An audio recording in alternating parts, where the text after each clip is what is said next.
রোদেলা সকালে সাজিদ এলো, বাবার পাশে দাঁড়ায়, পিকনিকে যাব বন্ধু মিলে, ৫ লক্ষ টাকা চাই। বাবা বললেন, ৫ লক্ষ? এই এত টাকার দরকার? সাজিদ হেসে বলল, আনন্দ, খাওয়া আর গেমসের হবে সার। বাবা মাথা নেড়ে বলেন, আমি ১ টাকাও দেব না। সাজিদ চিৎকার, তুমি কিছুই দাও না। কি দরকার এমন বাবার? বাবা শান্ত গলায় বললেন তখন, ২,০০০ টাকাই কামিয়ে দেখাও, যদি পারো এখন। সাজিদ বলল, সহজ তো। বেরিয়ে পড়ে সকালবেলা। মাথার ঘাম পায়ে ফেলে করল কাজ, দোকানে পেল টাকা ৩০০, বাকি টাকা আসবে কোথা থেকে? থালা বাসন মেজে হলো না তো টাকা ২,০০০। করল গাড়ি পরিষ্কার হলো না যে ২,০০০। মুছল জুতা, পড়ল হাতে ঠোসা। ঘনিয়ে আসলো সন্ধ্যা, মিলল এবার ২,০০০। ক্লান্ত শরীরে তুলে দিল বাবার হতে টাকা। ছেলে আমার বুঝল বুঝি, টাকার মূল্য এবার।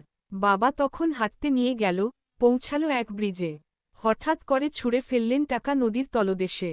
সাজিদ কাঁদে, বলে কাতর স্বরে, বাবা, এটা আমার কষ্টের ফল, তুমি এটা কেন করো? বাবা ধীরে বলেন, গলায় তীব্র সত্য, যে কষ্ট করে অর্জন করে, তার কাছেই জিনিস অমূল্য হয় বৃত্ত।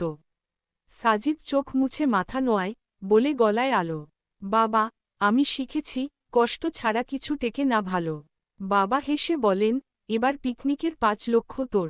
তবে মনে রাখিস, জীবনের সাফল্য ঘামেরই ঋণধার।